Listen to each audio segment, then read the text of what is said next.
Parmi les sujets importants évoqués par la direction, il y a l'agrandissement de l'Euro-Airport de 30% de sa surface d'ici 2025 pour faire face à l'évolution du nombre de passagers.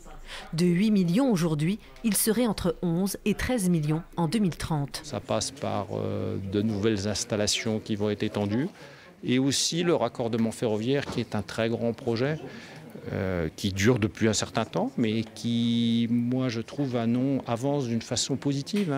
Des budgets d'études ont été débloqués maintenant 2 ans. On arrive quasiment au terme en 2018 de cette étude. Une concertation va avoir lieu à l'automne pour montrer son impact. Le raccordement ferroviaire, l'Euro-Airport l'appelle de ses vœux depuis longtemps et les usagers aussi.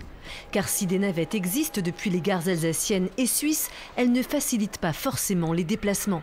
Exemple à la gare de Saint-Louis, où des passagers viennent tout exprès de Strasbourg pour se rendre à l'aéroport Bâle-Mulhouse. Je pense que ce serait mieux d'avoir un train direct jusqu'à l'aéroport sans avoir à faire de changement à Saint-Louis. C'est vrai qu'on prend beaucoup des avions qui partent de Bâle-Mulhouse, il y a EasyJet qu'on n'a pas sur Strasbourg, donc d'avoir un train qui vient direct de Strasbourg jusque-là, ce serait formidable, quoi. On n'aurait pas besoin de s'embêter à savoir où on met la voiture, enfin voilà. Problème du raccordement ferroviaire, son coût, estimé à 250 millions d'euros.